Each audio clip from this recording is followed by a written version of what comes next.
Hi guys, ito pala yung tanim ko na kamatis. Malaki na siya pero hindi pa namumungay. Oh, madiha. Ayun pala yung mga tanim ko guys.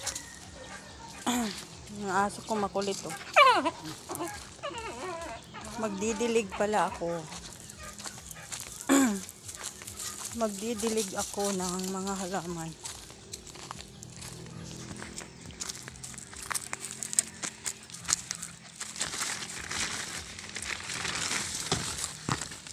Ang babait kaya ng mga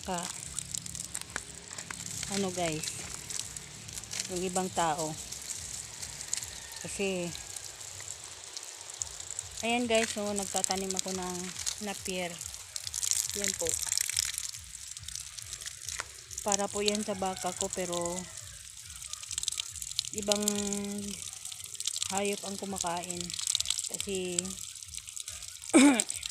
hindi po nila tinatali yung kanilang kambing eh. Kung kami kaya sa kalagayan nila guys, no? Yung baka ko,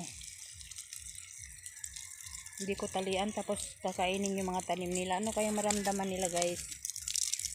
Pero para sa akin, nagpapasensya ako. Yan guys, oh. Mahaba na po yung mga ano nyan. Yung mga dahon yan. Tingnan mo, halos wala nang natira.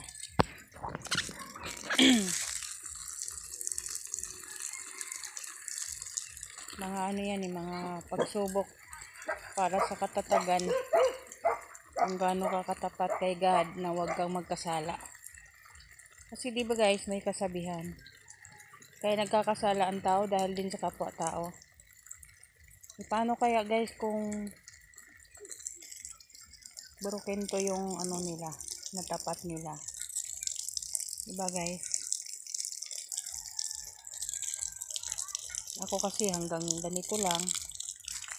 So walang kibo lang ako. Habang pinapakain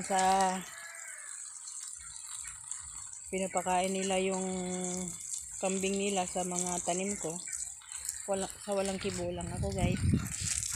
Kasi hindi lang minsan, hindi lang 2 beses, hindi lang 3 beses ko sinabihan na talian nila yung kanilang hayop eh. Kasi may mga tanim po ako dito, patula, ampalaya. Yan, kagaya niyan, patula yan. Yun o. Ampalaya. Ito, ampalaya po yan o. Yan yung cherry. Cherry po yan o. Tinanim ko, yung bigay sa pinsan kong sila Lane. Kaisa-isang cherry tumubo. Sana nga huwag mamatay.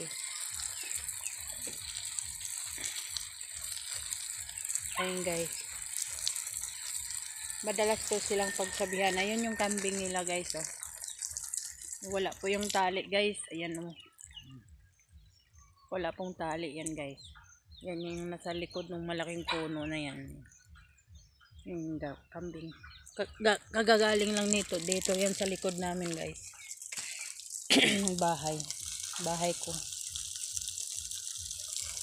Sa kanila kaya gawin yan. Baka nanugod na sila ng tao guys. Ilang beses na sinabihan na talian yung kanilang kambing. Hindi nila tinatalian.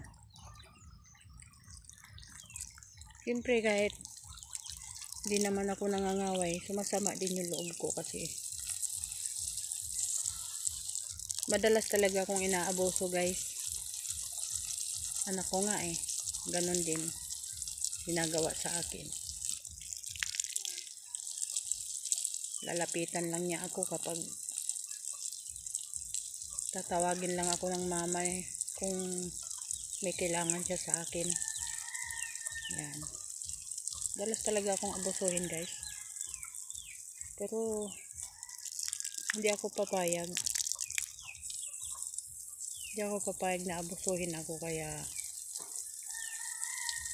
bibigyan ko sila ng last warning guys. Kasi yung pinagtaniman ko, lupa ko naman ito. May karapatan akong magbawal sa kanila guys.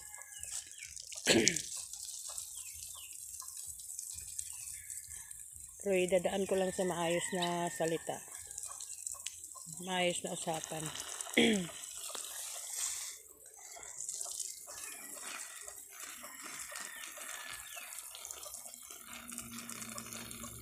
Ayoko kasi yung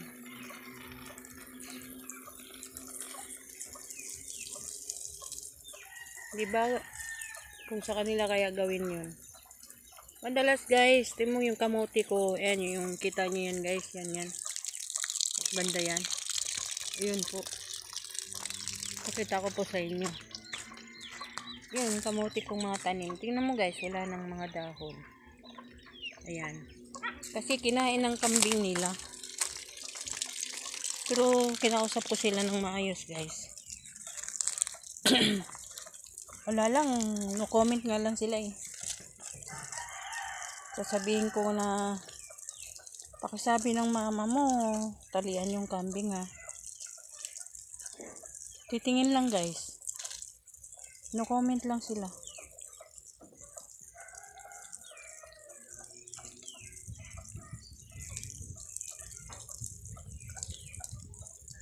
Yung karapatan kong pagsabihan sila guys dahil sakop ito ng lupang nabili ko eh.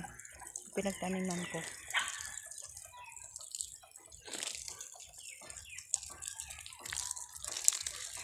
Siguro kung ibang tao to, baka mamaya na demanda na sila.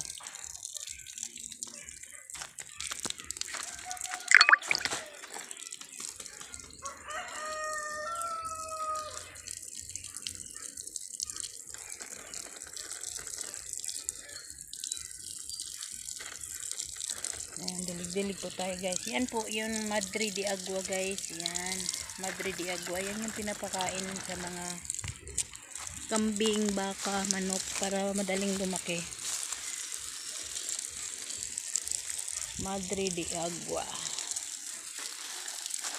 Ay, yung simoy ng hangin parang mukhang ulan. Ito naman yung miracle fruit guys. Ito naman yung miracle fruit. Yan.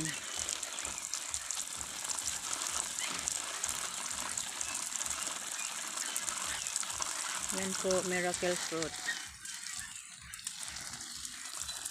Parang gustong umulan ng ng panahon. Kulimlim o padilim na pala kasi malapit na mag 6 o'clock. Ito naman po yung puno ng malunggay. Ayan. Pati nga dahon dito nawala guys oh. Kinain din yan ng kambing. Bait eh.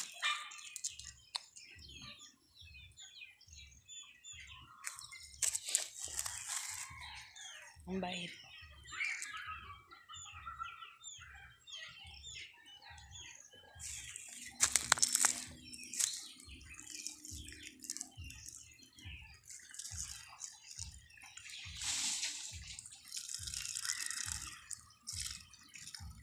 Hindi na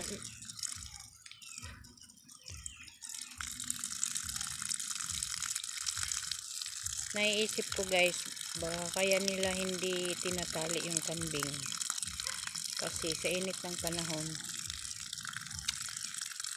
na tinatamad silang maglipat ng kambing doon sa lilim kapag naiinitan. Ganun siguro guys, pero hindi na siguro nila naisip yun na baka makakain yung kambing nila ng bawal. Ganun. May kilala ako guys na kapag naligaw yung kambing mo doon sa lupa niya, binabaril niya. May ganun akong kilala guys. Binabaril yung kambing kapag naligaw doon sa kaniyang lote. Kasi nga bawal maligaw ang kambing doon guys. Tapos pag napunta doon, binabaril na niya. Pag namatay, hindi ka naman pwede magdemanda kasi ano niya yun eh. Lote niya yun eh. Bawal nga eh. So ako guys, di ko gagawin yun. Naaawa ako sa hayop. Di ko gagawin yun.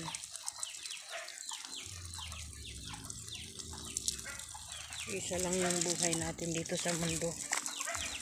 ingatan natin. Ganun din yung hayop. Pag namatay yung hayop, kawawa naman.